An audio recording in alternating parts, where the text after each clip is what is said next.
Stephen King. Laurie. Traduit de l'anglais par Jean Etch. Aux éditions Albin Michel. Chapitre 1.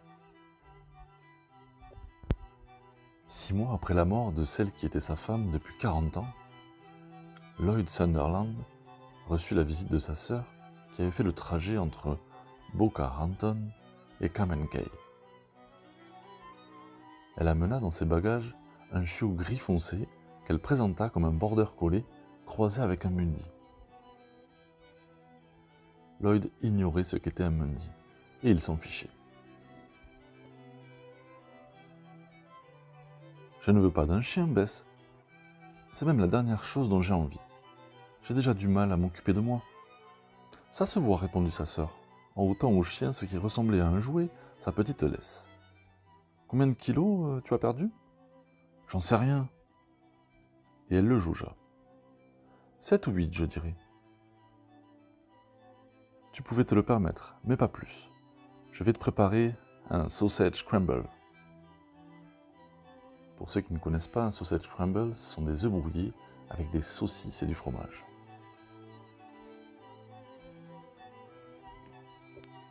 Avec quelques toasts. « Tu as des œufs ?»« J'ai pas envie d'un sausage scramble, » répond Lloyd, en observant le chiot qui était une chienne.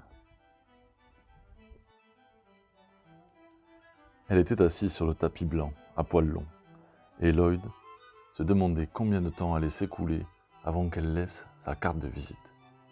Ce tapis avait besoin d'un bon coup d'aspirateur, et peut-être même d'un shampoing, mais au moins, personne n'avait jamais fait pipi dessus. La chienne le regardait avec ses yeux couleur d'ambre. On aurait pu croire qu'elle l'étudiait. « Alors, tu as des œufs, oui ou non ?» demanda Bess. « Oui, mais... »« Et des saucisses ?»« Non, évidemment. Je parie que tu te nourris de gaufres surgelés et de soupe Campbell. J'irai en acheter au Publix. Mais avant, je vais faire l'inventaire de ton frigo, pour voir de quoi tu as besoin. » De 5 ans, son aîné, Bess avait quasiment élevé Lloyd après la mort de leur mère. Et, enfant, il n'avait jamais été capable de s'opposer à elle. Aujourd'hui, qu'ils étaient vieux l'un et l'autre, ils n'en étaient toujours pas capables. Et encore moins depuis la disparition de Marianne. Lloyd avait l'impression d'avoir perdu ses tripes. Il n'y avait plus qu'un trou à la place. Elle reviendrait peut-être, ou peut-être pas. 65 ans. C'était un peu trop tard pour une régénération d'organes. Mais un chien, ça, il s'y opposerait. Quelle mouche avait donc piqué Betty ? « Je ne la garde pas, » déclara-t-il, en s'adressant au dos de sa sœur qui marchait vers la cuisine sur ses longues jambes de cigogne. « Tu l'as achetée ? Tu la emportes avec toi. »« Non, je ne l'ai pas achetée. Sa mère est une vraie border collie qui s'est échappée et s'est accouplée avec le chien du voisin, un Mundy. La propriétaire de la chienne a réussi à donner les 3 autres chiots, mais celui-ci, l'avorton, personne n'en a voulu. Le mari, un peu maraîcher, s'apprêtait à l'emmener au refuge quand j'ai vu la pancarte clouée à un poteau téléphonique en passant, où il était noté « Qui veut un chien ?» Et tu as pensé à moi. Lloyd continuait à observer la chienne, qui l'observait elle aussi. Ses oreilles dressées semblaient être ce qu'il y avait de plus grand chez elle. « Oui, je suis en deuil, Bess. » Elle était la seule personne à qui il pouvait faire cet aveu brutal, et c'était un soulagement. « Je sais, » répondit Bess. Des bouteilles s'entrechoquèrent dans la porte du réfrigérateur. Lloyd vit l'ombre de sa sœur s'étendre sur le mur quand elle se pencha pour remettre de l'ordre. Elle ressemble vraiment à une cigogne, pensa-t-il alors. Une cigogne humaine, sans doute immortelle. Une personne en deuil a besoin de s'occuper l'esprit et de s'occuper de quelque chose. Voilà ce que je me suis dit en voyant cette pancarte. La question n'est pas de savoir si qui veut un chien, Mais qui a besoin d'un chien? Et c'est toi. Ah, bon sang, ce frigo est une vraie culture de moisissure. Je suis écœuré, clama Bess. Le chiot se leva, fit un pas timide vers Lloyd, puis changea d'avis. Si tant est qu'il puisse en avoir un, et se rassit. Garde-le, toi, dit Lloyd. Pas question, Jim est allergique. Tu as 2 chats, Betty. Et il n'est pas allergique aux chats. Si, et 2 chats, ça suffit. Mais si tu le prends comme ça, je le ramènerai au refuge de Pompano Beach. Il leur donne 3 semaines avant de les euthanasier. Elle est adorable avec son petit pelage gris. Peut-être que quelqu'un l'adoptera avant la fin de ce délai. Lloyd leva les yeux au plafond. Bien que sa sœur ne puisse pas le voir. Il avait souvent eu la même réaction. À 8 ans, quand Bess menaçait de lui donner 5 fessées avec sa raquette de badminton s'il ne rangeait pas sa chambre. Certaines choses ne changent jamais. Mesdames et messieurs, s'exclama-t-il, admirez Beth Young dans son grand numéro de culpabilisation. Elle ferma le réfrigérateur et revint dans le salon. Le chiot lui jeta un bref regard, avant de continuer à observer Lloyd. Je vais au Publix, et j'en aurai certainement pour plus de 100$. Je te rapporterai le ticket de caisse pour que tu me rembourses. Et qu'est-ce que je suis censé faire pendant ce temps? Dit Lloyd. Si tu faisais connaissance avec ce petit chiot, sans défense, que tu vas envoyer à la chambre à gaz. Elle se baissa pour tapoter la tête de l'animal. Regarde ses yeux pleins d'espoir. Ce que Lloyd voyait dans ses yeux ambrés, c'était uniquement une grande concentration, un jugement.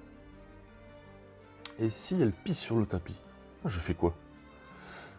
Marianne venait de l'acheter quand elle était tombée malade. Bess montra la laisse minuscule sur le tabouret bas. Va la promener. Présente-lui les massifs de Marianne, qui ont besoin d'être taillés. Soit dit en passant. Et puis, franchement, un petit pipi ne changera pas grand-chose. Ce tapis est sale. Elle prit son sac à main et se dirigea vers la porte. Ses jambes maigres fendaient l'air avec leurs prétentions d'autrefois. Un animal est le pire cadeau qu'on puisse faire à quelqu'un, lança Lloyd. Je l'ai lu sur Internet. Où tout est vrai, j'imagine. Bess se retourna vers son frère avant de sortir. La lumière crue de septembre sur la côte ouest de la Floride tomba sur son visage, soulignant le rouge à lèvres qui avait coulé dans les ridules autour de sa bouche. Ses paupières qui commençaient à s'affaisser sous les yeux et le fragile réseau de veines qu'il palpitait au creux de ses tempes. Elle aurait bientôt 70 ans, songea-t-il. Sa sœur, dynamique, athlétique, aux idées bien arrêtées et qui ne faisait jamais aucune concession, était vieille maintenant. Et lui aussi. Il apportait la preuve que la vie n'est rien d'autre qu'un rêve furtif, par un après-midi d'été. Mais Betty avait encore son mari, 2 enfants adultes et 4 petits-enfants. La belle multiplication de la nature. Lui, il avait eu Marianne, mais Marianne n'était plus là, et il n'avait pas d'enfant. Devait-il remplacer son épouse défunte par une chienne bâtarde? Une idée aussi cucule et stupide qu'une carte d'anniversaire de chez Hallmark est aussi peu réaliste. Je ne la garde pas. Sa sœur lui adressa le même regard qu'à 13 ans, celui qui indiquait que la raquette de badminton n'allait pas tarder à faire son apparition s'il ne s'activait pas. « Si, répliqua-t-elle. Au moins jusqu'à ce que je rentre de Publix. J'ai d'autres courses à faire, et les chiens meurent dans les voitures quand il fait trop chaud. Surtout les petits chiens. » Et elle ferma la porte. Lloyd Sunderland, retraité, veuf depuis 6 mois, qui avait perdu tout intérêt pour les plaisirs de la table et tous les autres plaisirs de la vie, resta assis face à cette visiteuse indésirable, sur son tapis à poils longs. La chienne l'observait elle aussi. « Qu'est-ce que tu regardes comme ça, idiote ?» La chienne se leva et marcha vers lui. Elle se dandina, plus exactement, comme si elle avançait entre des herbes hautes. Elle se rassit près du pied gauche de Lloyd et leva la tête. Lloyd avança la main, timidement, craignant de se faire mordre. Mais au lieu de cela, le chiot le lécha. Lloyd prit la laisse miniature et l'attacha au petit collier rose. « Allez, viens, lève-toi de ce tapis avant qu'il soit trop tard. » Et il tira sur la laisse. La chienne resta assise, sans cesser de le regarder. Lloyd soupira et la prit dans ses bras. Elle lui lécha les mains de nouveau. Il l'emporta dehors et la posa dans l'herbe, qui avait besoin d'être tondue, à tel point que la petite chienne disparaissait presque. Bess avait raison au sujet des fleurs également. Elle faisait peine à voir. La moitié était aussi morte que Marianne. Cette pensée le fait sourire, même s'il avait honte de sourire d'une telle comparaison. La chienne se dandinait de plus belle dans les herbes. Après une dizaine de pas, elle baissa l'arrière-train pour faire pipi. « C'est bien, mais je ne te garderai pas pour autant. » Pourtant, il soupçonnait déjà que lorsque Bess repartirait à Boca, la chienne ne serait pas du voyage. Non, cette visiteuse indésirable serait encore ici, avec lui, sous son toit, à moins d'1 kilomètre du pont à bascule qui reliait le récif au continent. Ça ne marcherait pas. Il n'avait jamais eu de chien, mais en attendant de trouver quelqu'un à qui la donner, cela lui ferait peut-être une occupation, au lieu de regarder la télé ou de rester assis devant son ordinateur pour jouer au solitaire ou surfer sur des sites qui lui avaient paru intéressants quand il avait pris sa retraite, et qui maintenant l'ennuyaient à mourir. Quand Bess revint, presque 2 heures plus tard, Lloyd avait regagné son fauteuil, et la chienne dormait sur le tapis. Sa sœur, qu'il adorait, mais qui l'avait agacé toute sa vie, l'agaça encore un peu plus ce jour-là, en rapportant beaucoup plus de choses que prévu. Elle avait acheté un énorme sac d'aliments pour chien, bio évidemment, et un gros pot de yaourt nature. Ajouté à ceci, c'était censé renforcer le cartilage des oreilles du chien, lesquelles ressemblaient à des paraboles. Lui étaient également destinés des alaises spéciales, un coussin, 3 jouets à mâchonner, dont 2 produisaient un couinement exaspérant, et un parc à bébé, pour l'empêcher de se promener partout la nuit, expliqua Bess. Bon sang, Betty, combien tout ça a coûté?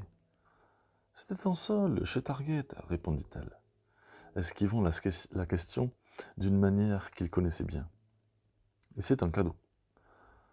Alors maintenant que j'ai acheté tout ça, tu veux encore que je la reprenne? Dans ce cas, tu te débrouilleras pour tout rapporter au magasin. Lloyd avait l'habitude de se laisser dominer par sa sœur. Je veux bien faire un essai, mais sache que je n'apprécie pas qu'on m'impose cette responsabilité. Tu as toujours été très autoritaire. Oui, avec une mère décédée et un père présent, mais foncièrement alcoolique, je n'avais pas le choix. Alors, allons-y. Elle a fait pipi sur le tapis? Non. Ça va venir. Cette perspective semblait réjouir Bess. Et ça ne sera pas d'une grande perte. Comment vas-tu l'appeler? Si je lui donne un nom, ça deviendra ma chienne, pensa Lloyd. Mais il devinait que c'était déjà le cas. Depuis ce premier coup de langue hésitant, tout comme Marianne était devenue sa femme depuis leur premier baiser. Encore une comparaison stupide. Mais pouvait-on contrôler le cheminement de son esprit? Pas plus qu'on ne pouvait contrôler ses rêves. « Laurie, dit-il. Pourquoi Laurie? Je ne sais pas. Ça m'est venu comme ça. Bah, très bien. Laurie les suivit dans la cuisine, en se dandinant. Chapitre 2. Lloyd recouvrit le tapis blanc à poils longs, des alaises pour chiots et installa le parc dans sa chambre. Non, sans se coincer les doigts.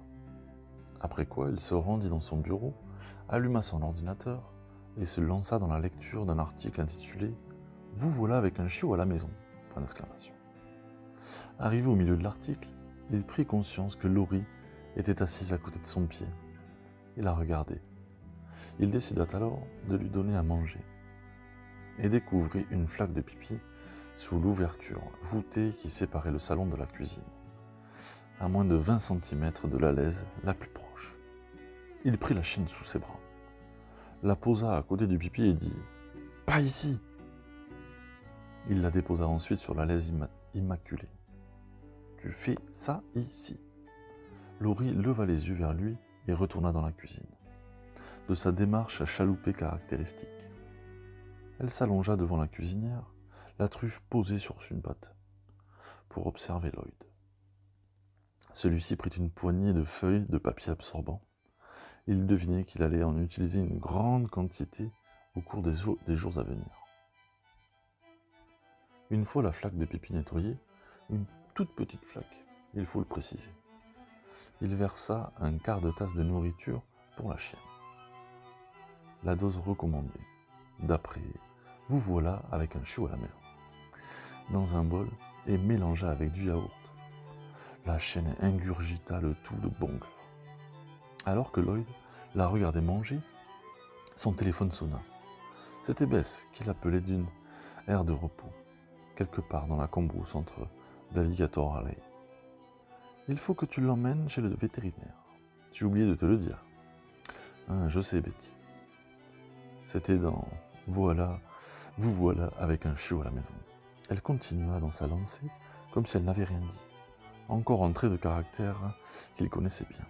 Elle a besoin de vitamines. Je pense c'est un vermifuge sans aucun doute.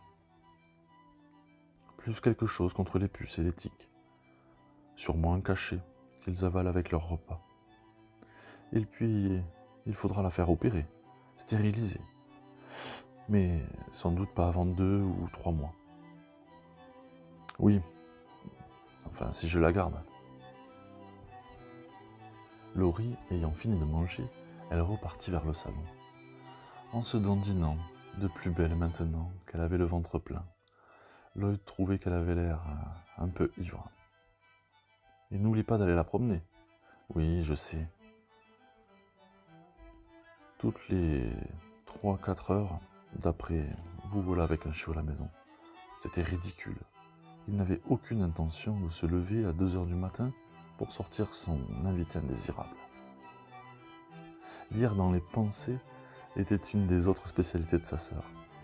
Tu te dis certainement que ça va être un calvaire de se lever en pleine nuit. Ça m'a traversé l'esprit, oui. Bess ignora cette remarque, comme elle seule en était capable.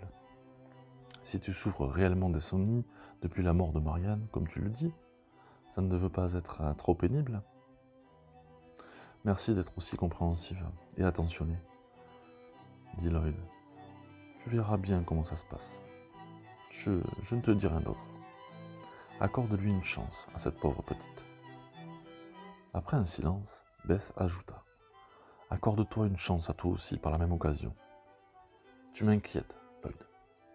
J'ai travaillé dans une compagnie d'assurance pendant presque 4 ans.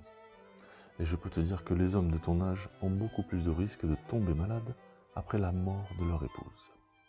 Et de mourir, bien évidemment. Cette fois, il ne dit rien. Alors ? Demanda Bess. Alors quoi ? Répondit-il. Et il le savait bien. Tu vas lui donner une chance, hein ?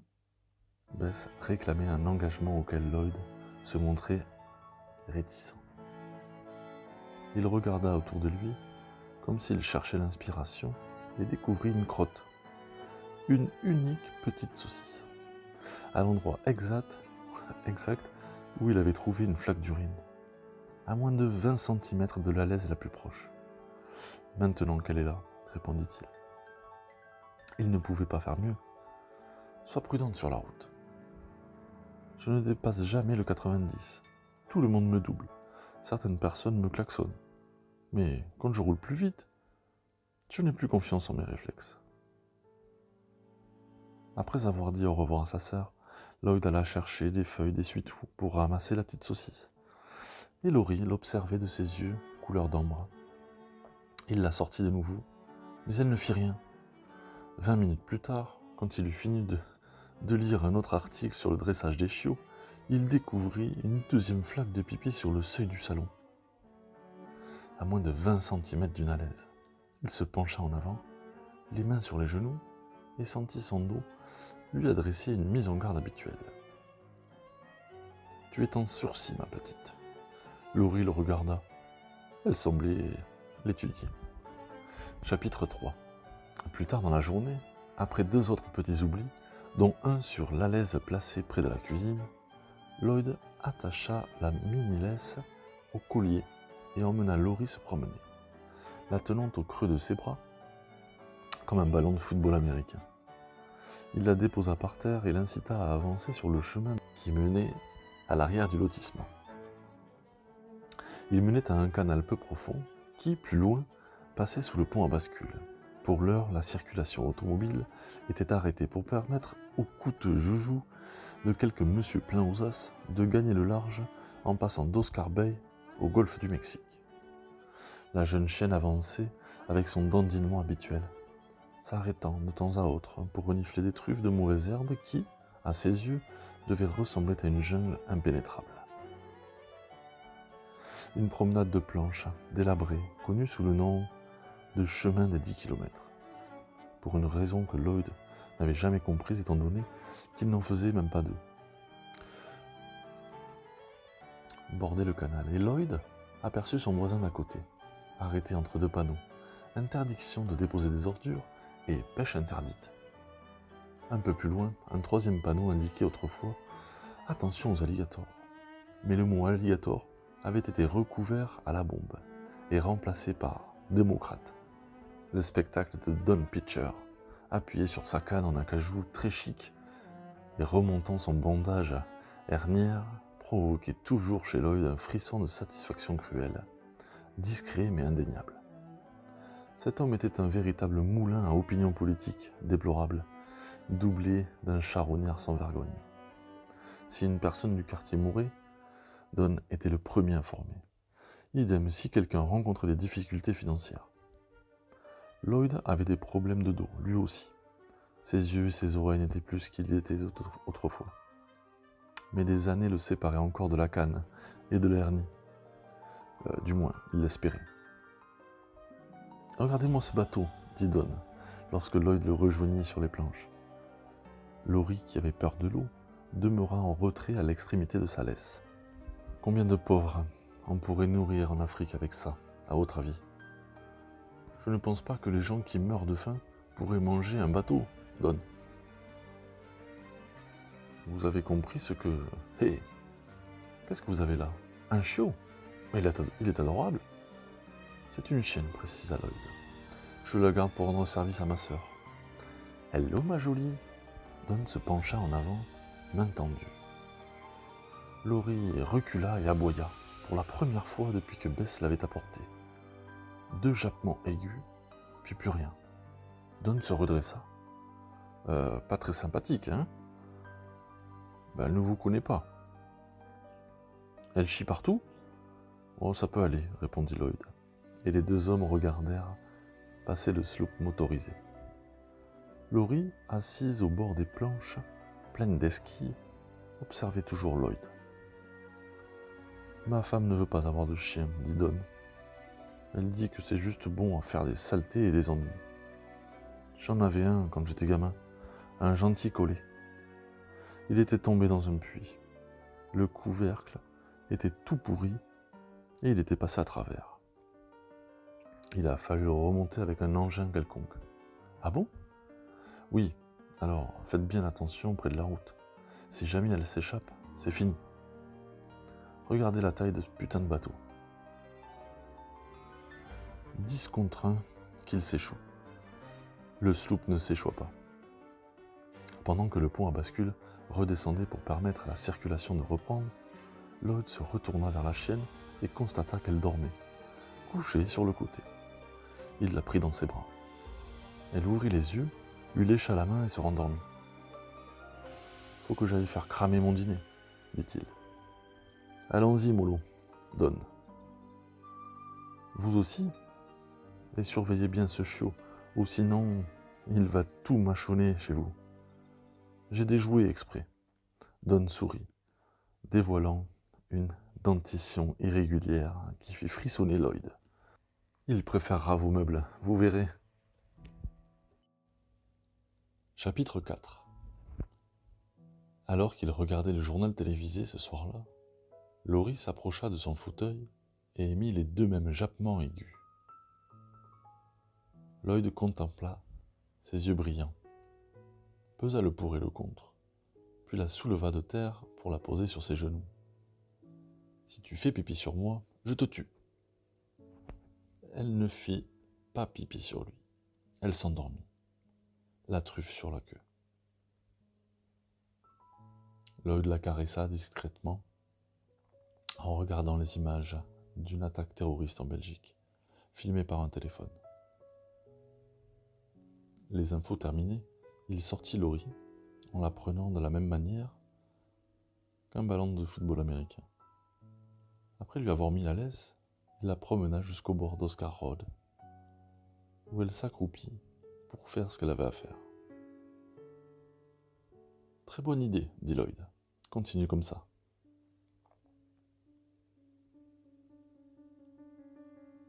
À 21h, il tapissa le fond du parc d'une double épaisseur d'alaise.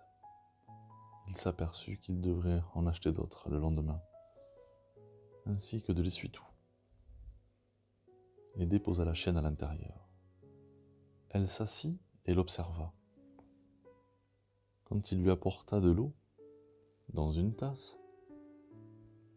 elle en lapa un peu, puis s'allongea en l'observant toujours. Lloyd se déshabilla et, en caleçon et en maillot de corps, il se coucha à son tour, sans prendre la peine de retirer le couvre-lit. Il savait d'expérience qu'il le retrouverait par terre au matin, victime de ses mouvements nocturnes. Mais ce soir-là, il s'endormit presque immédiatement et ne se réveilla qu'à 4 heures du matin, alerté par des petits cris aigus.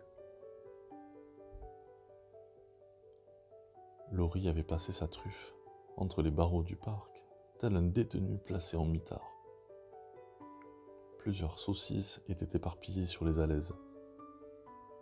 Estimant qu'à cette heure-ci, il y aurait peu de passants, voire aucun, dans Oscar Road.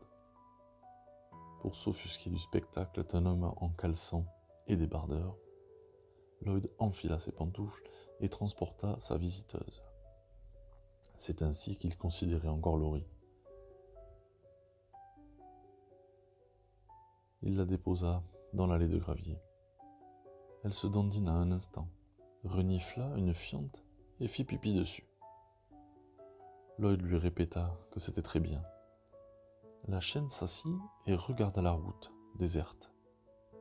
Lloyd leva les yeux vers le ciel. Il songea qu'il n'avait jamais vu autant d'étoiles, puis se ravisa. Pas dernièrement, voilà tout.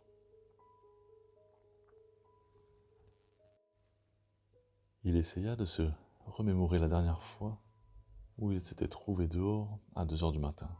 En vain. Il contempla la voie lactée, presque hypnotisé, jusqu'à ce qu'il s'aperçoive qu'il s'endormait debout. Il ramena la chaîne à l'intérieur. Laurie l'observa en silence pendant qu'il changeait les alaises sur lesquelles elle avait déféqué. Mais les gémissements reprirent dès qu'il la remit dans le parc. Il envisagea de la prendre avec lui dans son lit. Mais c'était une très mauvaise idée. À en croire, vous voilà avec un chiot à la maison. L'auteur de l'article, une certaine Suzanne Morris, vétérinaire, l'affirmait catégoriquement. Si vous vous engagez sur cette voie, vous aurez le plus grand mal à faire demi-tour. En outre, l'idée de découvrir à son réveil une de ces petites saucisses marron à la place où avait dormi sa femme ne lui plaisait pas du tout. Non seulement ce serait symboliquement irrespectueux, mais cela voudrait dire également changer les draps, une tâche qu'il détestait, car il merdait à chaque fois. il entra dans la pièce que Marianne appelait son antre. La plupart de ses affaires s'y trouvaient encore, car en dépit des exhortations de sa sœur, Lloyd n'avait toujours pas eu le courage de faire le vide. En vérité, il évitait cette pièce depuis le décès de Marianne. Le simple fait de regarder les photos fixées au mur était douloureux, surtout à 2 heures du matin. Il songea qu'on avait le cuir moins épais à cette heure-là. Il ne commençait à s'endurcir que sur le coup des 5 heures du matin, quand les premières lueurs du jour apparaissaient à l'est. Marianne n'avait jamais opté l'iPod. Mais le lecteur de CD portable qu'elle emportait à son cours de gym bi-hebdomadaire était encore sur l'étagère, au-dessus de sa petite collection de disques. Lloyd ouvrit le compartiment des piles et ne vit aucune trace de corrosion. Il fit glisser son index sur les CD, s'arrêta sur All and Out, puis opta finalement pour Greatest Hits de Joan Baez. Il l'inséra dans le lecteur CD et se mit à tourner quand il referma le couvercle. Satisfait, il emporta l'appareil dans la chambre. Laurie cessa de geindre en le voyant. Lloyd appuya sur play et Joan Baez se mit à chanter The Night They Drove Old Dixie Down. Il déposa le lecteur sur une des alaises pour le chiot propre. La chienne le renifla, puis s'allongea à côté. Sa truffe reposait presque sur l'étiquette d'Imo, propriétaire de Marianne Sunderland. « Est-ce que ça va marcher ?» demanda Lloyd à haute voix. « J'espère, nom de Dieu. » Il retourna se coucher sur le ventre et glissa les mains sous l'oreiller, au frais. Il écouta la musique. Quand Baez attaqua Forever Young, il se lamenta un peu. C'était tellement prévisible. Vous parlez d'un cliché, puis il s'endormit.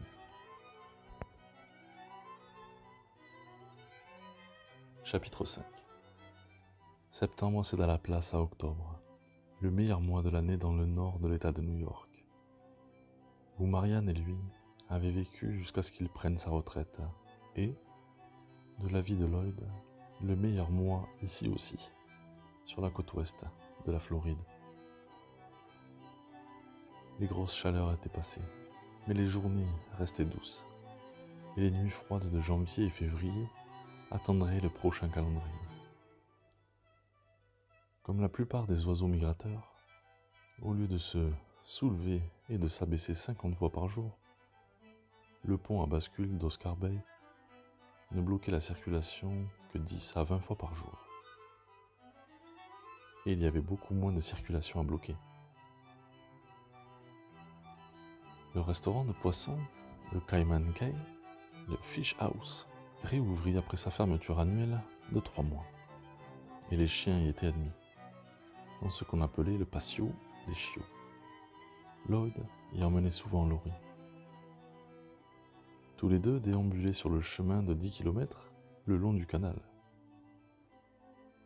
Il soulevait la chienne dans ses bras pour franchir les endroits où les planches étaient envahies par les carex, alors qu'elle trottinait aisément sous les branches du palmier nain à travers lequel Lloyd devait se frayer un chemin, tête baissée, bras en avant, craignant toujours qu'un rat palmiste dégringole sur ses cheveux, bien que cela ne lui soit jamais arrivé. Quand ils atteignaient le restaurant, Laurie s'asseyait sagement à ses pieds, au soleil, et parfois, elle était récompensée de sa bonne conduite par une frite provenant du panier de fish and chips de Lloyd. Toutes les serveuses se pâmaient devant la chienne et se baissaient pour caresser son poil aigri. Bernadette, l'hôtesse d'accueil, était particulièrement éprise de Laurie. « Oh, cette tête !» disait-elle, comme si cela expliquait tout. Elle s'accroupissait à côté d'elle offrant ainsi à Lloyd une vue imprenable et toujours appréciée sur son beau décolleté. Oh, cette tête! Laurie acceptait ces marques d'attention, sans toutefois donner l'impression de les rechercher.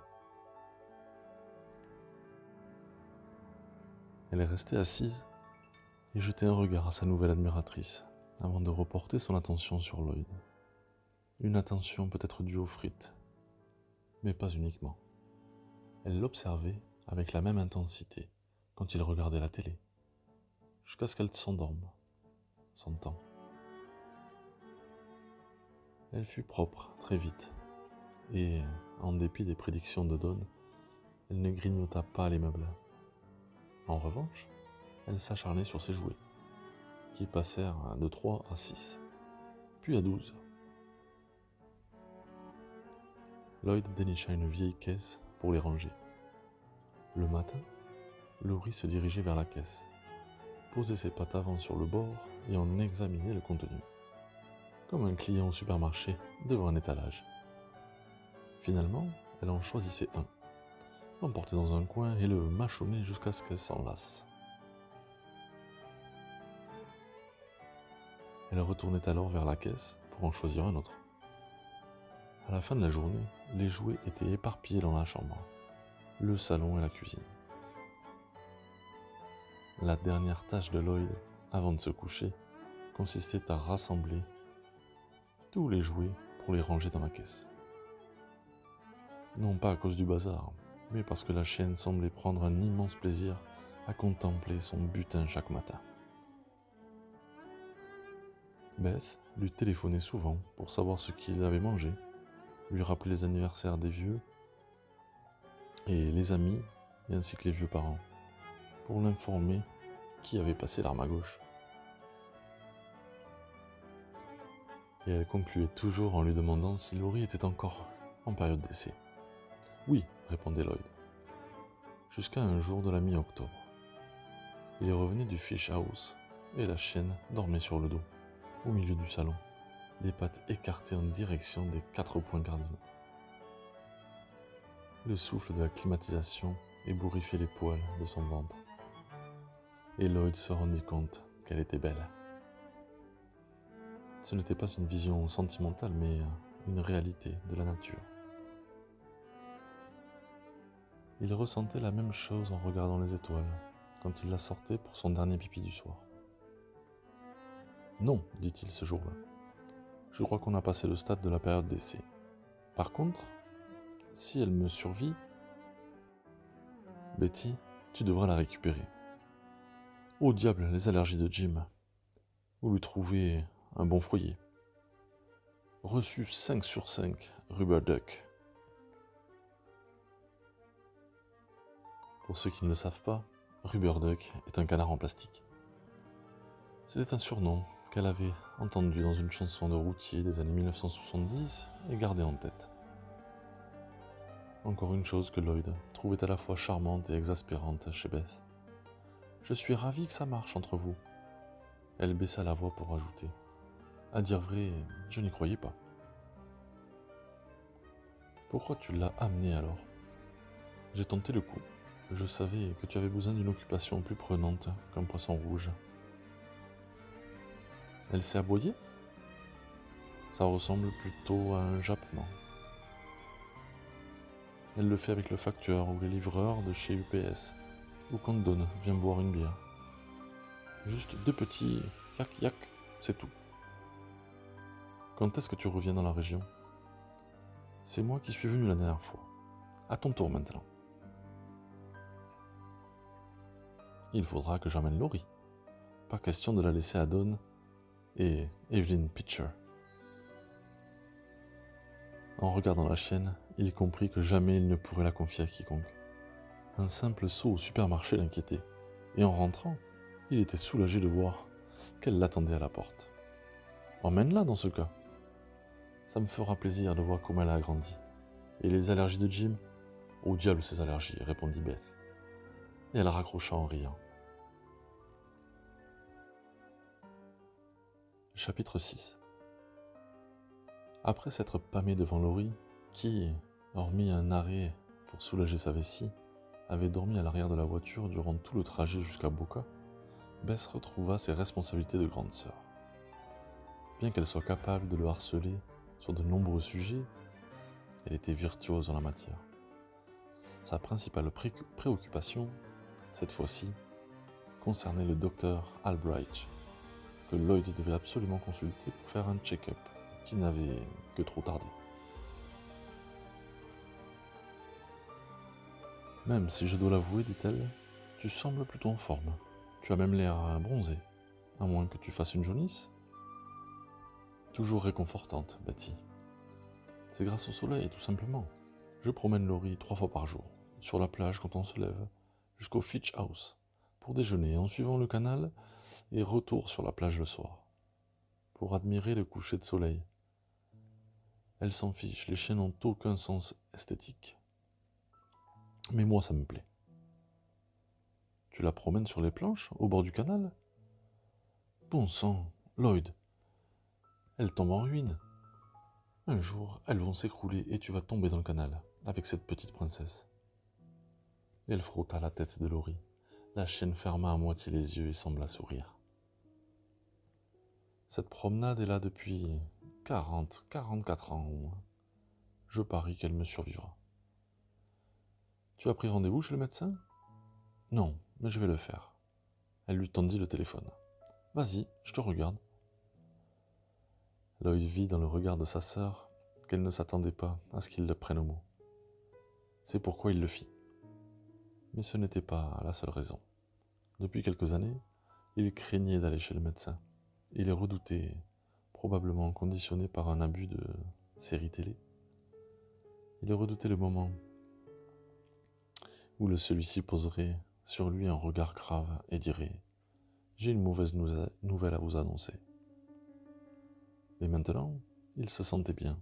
Certes, ses jambes étaient ankylosées le matin quand il se levait, sans doute d'avoir trop marché la veille, et son dos craquait plus que jamais. Mais quand il faisait le bilan, il ne trouvait rien d'inquiétant. Il savait que les saloperies pouvaient se développer pendant un certain temps dans le corps d'un vieil homme sans se faire remarquer. Elles avançaient en rampant jusqu'au moment de passer à l'attaque. Mais aucune n'avait progressé au point de provoquer des symptômes. Pas de sang dans les selles, ni dans les crachats, pas de douleur abdominale, pas de difficulté à déglutir, pas de sensation de brûlure en urinant. Il songea qu'il était beaucoup plus facile d'aller chez le médecin quand votre corps vous disait que vous n'aviez aucune raison d'y aller. « Qu'est-ce qui t'a fait sourire ?» demanda Beth, soupçonneuse. « Rien, passe-moi le téléphone. » Il tendit la main vers l'appareil, elle refusa de lui donner. « Si tu veux vraiment l'appeler, prends le tien. »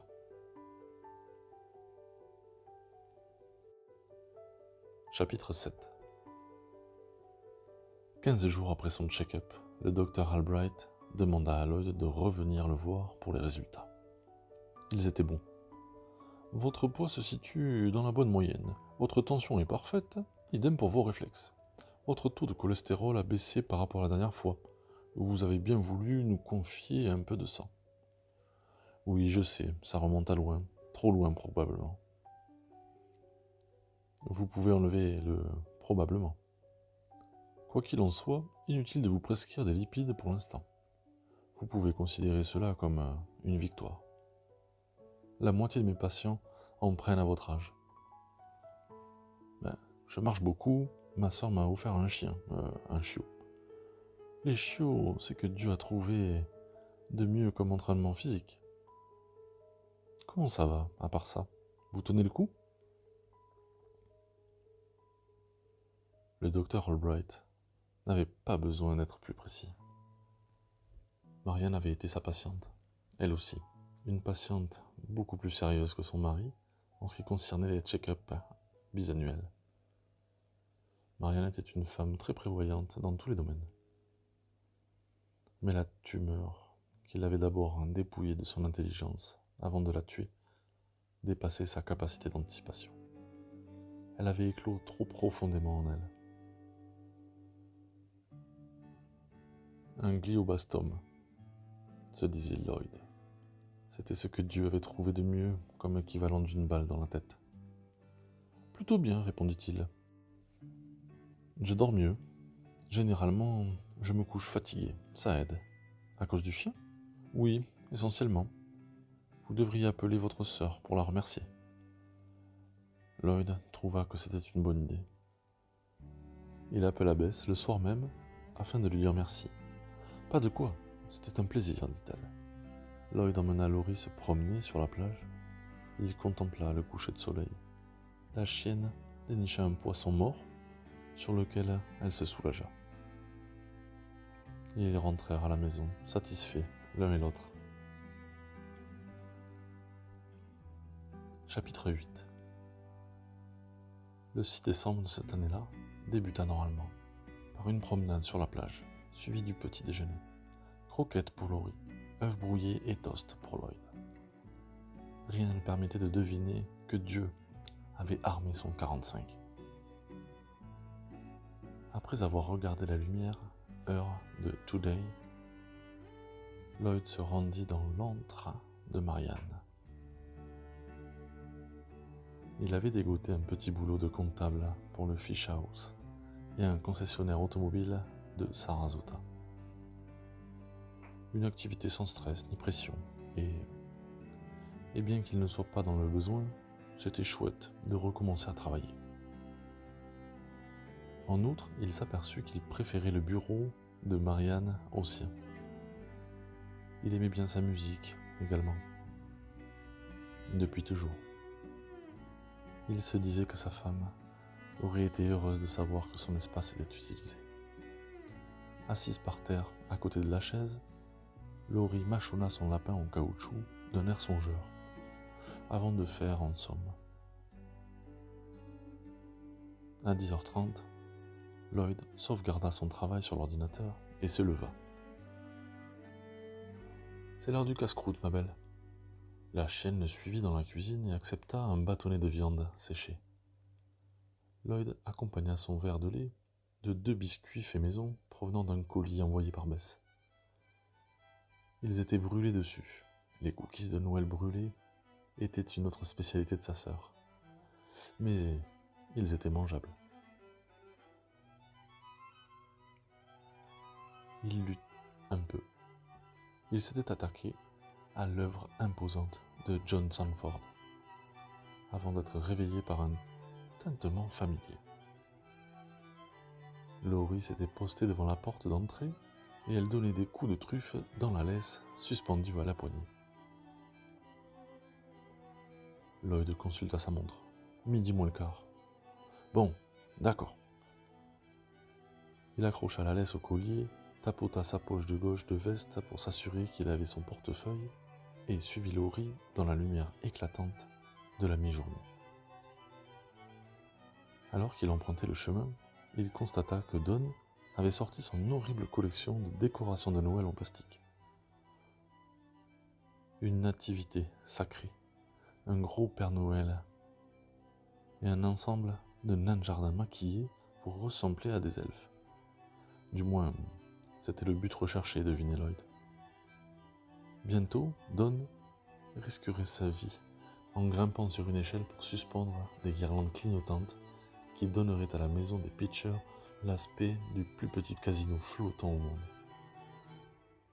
Les années précédentes, les décorations de Don avaient rempli Lloyd de tristesse. Mais ce jour-là, il eut envie de rire. Il fallait reconnaître un certain mérite à ce vieux salopard. Il avait de l'arthrite, des problèmes de vue et de dos. Et malgré cela, il ne renonçait pas. Pour Don, c'était fêter Noël ou mourir.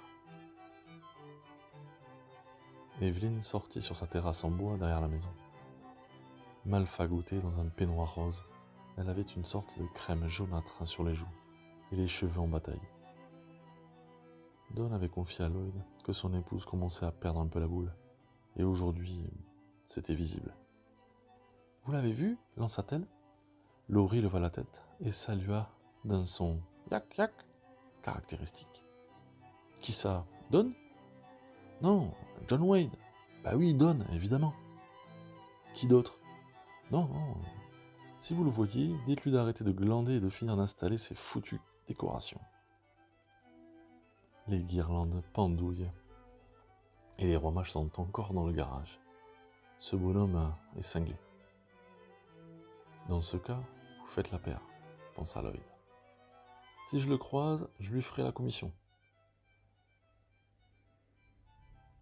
Evelyn se pencha par-dessus la rambarde, dangereusement. Vous en avez un bon chien. Comment il s'appelle déjà ? Laurie, répondit Lloyd. Pour la énième fois. Oh, une chienne, une chienne, une chienne, s'exclama Evelyn avec une ferveur shakespearienne, ponctuée par un gloussement.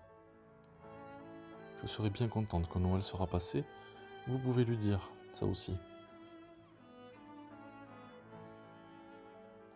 Elle se redressa. Au grand soulagement de Lloyd, il craignait de ne pas pouvoir la retenir si elle basculait dans le vide, et rentra dans la maison. Laurie se releva et trotta jusqu'à la promenade, la truffe dressée en direction des odeurs de friture qui s'échappaient du fish house. Lloyd la suivait, salivant déjà à l'idée d'un pavé de saumon grillé et du riz. Les aliments frits ne le réussissaient pas très bien. Le canal serpentait et la promenade suivait ses méandres, paresseusement, accrochée à la rive envahie par la végétation. Ici et là, il manquait une planche. Laurie s'arrêta pour regarder un pélican plonger dans l'eau et en ressortir avec un poisson qui s'agitait dans son grand bec, et ils repartirent. Elle effectua un nouvel arrêt devant une touffe de carex qui poussait entre deux planches gauchies. Lloyd l'aida à franchir l'obstacle en la soulevant sous le ventre. Elle était trop grande maintenant pour la prise de ballon.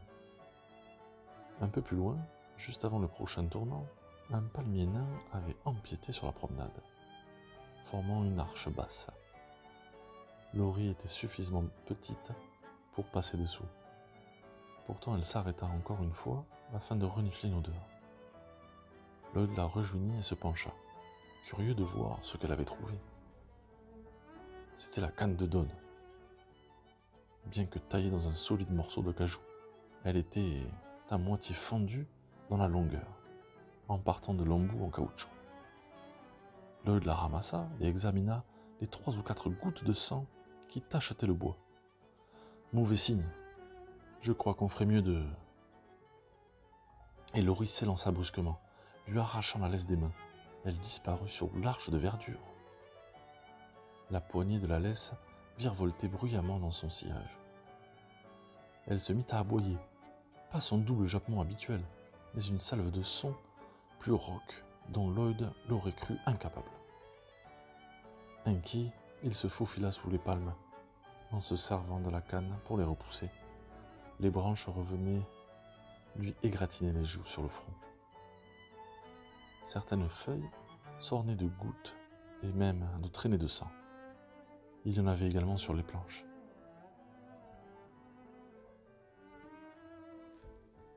De l'autre côté du palmier nain, Laurie comptait sur ses 4 pattes. Le dos arqué, la truffe au ras du sol, elle aboyait après un alligator. Un animal adulte, d'au moins 3 mètres de long, à la peau d'un vert terne, taché de noir. Ses yeux sans éclat regardaient la chienne. Il était vautré sur le corps de Don Pitcher, et sa gueule recourbée reposait sur le cou brûlé par le soleil du vieil homme. Alors que ses courtes pattes écailleuses enserraient les épaules décharnées dans un geste possessif. C'était le premier alligator que voyait Lloyd depuis une excursion au Jungle Garden à Sarasota avec Marianne. Il y avait bien longtemps. La partie supérieure de la tête de Don avait quasiment disparu. On distinguait des éclats d'os au milieu de ce qui restait des cheveux. Sur la joue, du sang commença à sécher, constellé d'une sorte de gruau d'avoine. Lloyd comprit ce qu'il contemplait. C'était la bouillie de cervelle. Se dire que Don réfléchissait encore avec cette matière grise quelques minutes plus tôt rendait l'univers complètement absurde. L'extrémité de la laisse de Laurie était tombée dans le canal. Et la chienne continuait à aboyer, L'alligator l'observait sans bouger. Il avait l'air particulièrement idiot. « Tais-toi, Laurie, ferme-la !» Lloyd pensa à Evelyn Pitcher, postée sur sa terrasse, telle une actrice à l'avant-scène, déclamant « Oh, une petite chienne !» Laurie cessa d'aboyer pour émettre un grognement rauque venu du fond de sa gorge. Elle semblait avoir doublé de volume, car son poil gris se hérissait, pas uniquement dans le cou, mais sur tout le corps. Lloyd posa un genou à terre, le regard fixé sur l'alligator, et plongea la main gauche dans le canal pour chercher la laisse à tâtons. L'ayant enfin trouvée, il sortit de l'eau d'un coup sec, saisit la poignée et se releva, toujours sans quitter des yeux la créature vert et noire couchée sur le cadavre de Don. Il tira sur la laisse. Tout d'abord, il eut l'impression de vouloir arracher un piquet planté dans le sol, Laurie refusant de bouger. Mais finalement, elle revint vers lui. À ce moment-là, l'alligator frappa la surface du canal d'un violent coup de queue qui produisit un claquement sec, projetant une gerbe d'eau et fit trembler les planches. Laurie tressaillit et sauta sur les baskets de son maître. Lloyd se baissa pour la prendre dans ses bras, mais jamais perdre de vue le reptile. Le corps de la chienne vibrait, comme parcouru d'un courant d'électricité. Ses yeux écarquillés laissaient voir le blanc autour des iris. Abasourdi par le spectacle de l'alligator chevauchant le cadavre de son voisin, Lloyd n'avait pas eu le temps d'avoir peur. Et quand il put de nouveau éprouver quelque chose, ce fut une sorte de fureur protectrice. Il détacha la laisse du collier et la laissa tomber par terre. « Rentre à la maison, tu entends ? Rentre à la maison, j'arrive tout de suite. » Penché en avant, il observait l'alligator, qui l'observait également. Très souvent, il avait porté Laurie comme un ballon quand elle était plus petite. Aujourd'hui, il la lança de la même manière, à deux mains, entre ses jambes, sous l'arche du palmier nain. Il n'eut pas le temps de voir si elle obéissait. L'alligator fonçait vers lui, avec une rapidité stupéfiante. Totalement inattendu, il projeta le corps de Don à 1 mètre derrière lui en poussant sur ses épaisses pattes arrière. Gueule ouverte, il dévoila ses dents semblables à une palissade crasseuse. Lloyd aperçut sur sa langue craquelée, rose et noire, des lambeaux de la chemise de Don. Il frappa l'animal en exécutant un swing de golfeur. La canne l'atteignit à la tête, sous un de ses yeux inexpressifs, et se brisa net, à l'endroit où l'acajou était déjà fendu. Le morceau de bois tournoya dans les airs et retomba dans l'eau. L'alligator se figea un instant, comme surpris, avant d'avancer de nouveau. Lloyd entendait le raclement de ses griffes. Sa mâchoire inférieure glissait sur les planches, arrachant des échardes grises. Lloyd ne réfléchissait plus. Une partie de son être, profondément enfouie, prit le dessus. Utilisant à la manière d'un poignard ce qui restait de la canne de Don, il en planta l'extrémité déchiquetée dans la chair blanchâtre sur le côté de la tête du reptile. Tenant la poignée à deux mains, il se pencha en avant et appuya de tout son poids, de toutes ses forces. L'alligator battit en retraite, latéralement. Avant qu'il puisse se ressaisir, des craquements se succédèrent, coup sur coup, semblables aux détonations d'un pistolet de starter. Une partie de la vieille promenade s'effondra, entraînant le haut du corps de l'alligator dans le canal. La queue suivit, frappant les planches déformées et faisant sursauter le corps de Don. L'eau bouillonna. Déséquilibré, Lloyd parvint à reculer malgré tout, juste au moment où réapparaissait la tête de l'alligator. Il faisait claquer ses dents. Lloyd frappa à nouveau avec la canne, sans viser. Cette fois, un bout de bois brisé s'enfonça dans l'œil. L'animal se rejeta en arrière, et si Lloyd n'avait pas lâché la poignée de la canne, il aurait été entraîné dans l'eau. Il fit demi-tour et décampa en se faufilant sous le palmier nain, les bras tendus devant lui, s'attendant à chaque instant à se faire happer par derrière ou projeté vers l'avant, tandis que l'alligator nageait sous les planches, se hissait sur le fond boueux et s'élançait à la poursuite en labourant le sol. Lloyd ressortit de l'autre côté des frondaisons, maculé de sang de Dawn et du sien, provenant d'une dizaine d'égratignures. Laurie n'était pas rentrée à la maison. Elle se tenait à 3 ou 4 mètres de là, et, en voyant Lloyd, elle se précipita à sa rencontre, se ramassa sur son arrière-train et bondit. Lloyd la saisit en vol, comme un ballon véritablement, et se remit à courir, sans même s'apercevoir que Laurie gigotait dans ses bras, gémissait et couvrait son visage de grands coups de langue. Mais plus tard, cette image lui reviendrait en mémoire. De retour sur le chemin, il se retourna et s'attendit à voir l'alligator foncer derrière eux sur la promenade, déployant sa vitesse inquiétante, inattendue. Lloyd eut le temps d'attendre le milieu de l'allée qui menait chez lui avant que ses jambes se dérobèrent, l'obligeant à s'asseoir. Secoué de sanglots et tremblant de tous ses membres, il ne cessait de jeter des coups d'œil en arrière pour guetter l'alligator. Laurie continuait à lui lécher le visage, mais elle tremblait moins violemment. Quand Lloyd se sentit capable de marcher, il la porta jusqu'à la maison.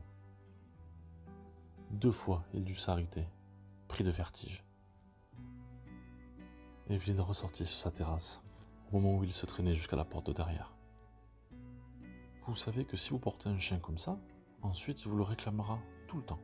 Alors, vous avez croisé Dawn ? Il faut qu'il finisse d'installer les décorations de Noël. Ne voyait-elle pas le sang ? Se demandait Lloyd. Ou ne voulait-elle pas le voir ? Il y a eu un accident ? Quel genre d'accident ? Quelqu'un a encore percuté ce foutu pont ? Rentrez chez vous ! Lui-même rentra chez lui, sans attendre de voir si Evelyn obtempérait. Il donna un bol d'eau fraîche à Laurie, et pendant qu'elle lapait avec enthousiasme, il appela la police. Chapitre 9. La police avait dû se rendre chez les Pitchers, aussitôt après avoir récupéré le corps de Dawn, car Lloyd entendit des hurlements d'Evelyn. Sans doute ne durent-ils pas longtemps, mais ils lui parurent interminables. Devait-il y aller pour tenter de la réconforter ? Il n'en avait pas la force. Il ne se souvenait pas d'avoir été aussi fatigué, même après un entraînement de football au lycée, par un après-midi caniculaire du mois d'août. Il n'aspirait qu'à une seule chose, s'asseoir dans son fauteuil avec Laurie sur les genoux. La chienne s'était endormie, roulée en boule.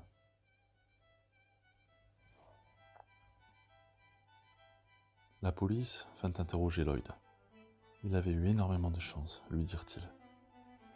Chance mise à part, vous avez fait preuve d'une sacrée présence d'esprit, ajouta l'un d'eux, en utilisant la canne de M. Pitcher de cette façon. N'empêche, dit Lloyd, il m'aurait quand même eu si une partie de la promenade ne s'était pas écroulée sous son poids. Sans doute l'alligator aurait eu Laurie également, car elle n'avait pas voulu rentrer à la maison. Elle avait attendu. Ce soir-là, il la prit dans son lit. Elle dormit du côté de Marianne. Lui-même dormit un peu.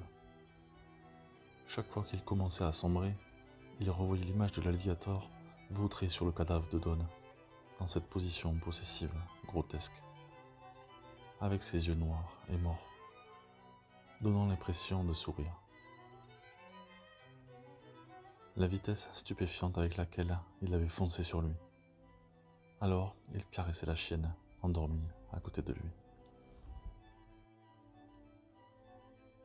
Beth fit le trajet depuis Boca dès le lendemain. Elle réprimanda son frère, mais seulement après l'avoir serré dans ses bras et embrassé à plusieurs reprises. Et Lloyd ne put s'empêcher de repenser à la façon dont Laurie lui avait léché le visage, frénétiquement, quand il était ressorti de sous le palmier nain. « Je t'aime, espèce de vieil emmerdeur, » dit Beth. « Dieu soit loué, tu es vivant. » Elle prit Laurie dans ses bras et l'étreignit, elle aussi. Laurie se laissa faire, patiemment. Mais dès que Bess la reposa, elle fonça chercher son lapin en caoutchouc. Elle l'emporta dans un coin, où elle le fit couiner inlassablement. Lloyd se demanda si elle s'imaginait pas en train de déchiqueter l'alligator. Puis il se traita d'idiot. Il ne fallait pas faire des animaux ce qu'ils n'étaient pas. Ça, il ne l'avait pas lu dans Vous voilà avec un chiot à la maison. Cela faisait partie des choses qu'on découvrait par soi-même. Chapitre 10. Le lendemain de la visite de Bess, un membre de l'Office des eaux et des forêts rendit visite à Lloyd. Ils s'installèrent dans la cuisine et l'homme, nommé Gibson, accepta un verre de thé glacé. Laurie prit plaisir à renifler les bottes et ses revers de pantalon, avant de se coucher en boule sous la table. « On a capturé l'alligator, annonça Gibson. Vous avez de la chance d'être en vie, monsieur Stunland. C'était une sacrée bête. Je sais. Vous l'avez euthanasié ? Pas encore. Il y a un débat à ce sujet. Quand il a attaqué M. Pitcher, c'était pour protéger une couvée. Des œufs ? Exactement. Lloyd appela Laurie, qui obéit. Il la prit dans ses bras pour la caresser. Depuis quand ce monstre était-il caché là ? Dire que j'ai emprunté cette fichue promenade presque tous les jours avec mon chien jusqu'au Fitch House. La période d'incubation est de 65 jours. Et il était là pendant tout ce temps. Gibson hocha la tête. Quasiment, oui. Dans les hautes herbes. Et il nous regardait passer. Vous et toutes les personnes qui empruntaient ce chemin. Monsieur Pitcher a dû faire, sans le vouloir, quelque chose qui a éveillé. Gibson haussa les épaules. Non, pas son instinct maternel. On ne peut pas dire ça, mais ces animaux sont programmés pour protéger leur nid. Il a sans doute agité sa canne dans une direction, dit Lloyd. C'était un tic chez lui. Peut-être même qu'il l'a frappé, ou bien il a tapé sur le nid. Gibson finit son thé glacé et se leva. Je voulais juste vous tenir informé. Merci. De rien. C'est une jolie petite chienne que vous savez. Un mélange border collie et quoi d'autre ? Mudi.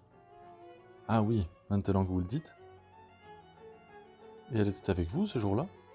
Elle marchait devant. C'est elle qui a vu l'alligator en premier. Elle a de la chance d'être encore en vie. Elle aussi.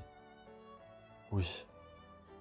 Et Lloyd caressait Laurie, qui levait vers lui ses yeux ombrés. Il se demandait, comme souvent, ce qu'elle voyait dans ce visage penché au-dessus d'elle, à l'instar des étoiles qu'il admirait la nuit. C'était un mystère. Gibson le remercia pour un thé glacé et s'en alla. Lloyd resta assis un instant, la main enfouie dans cette fourrure grise. Finalement, il reposa la chienne pour qu'elle vaque à ses occupations, pendant qu'il vaquait aux siennes. C'était la vie, et il fallait la vivre. On n'avait pas le choix. À la mémoire de Vixen.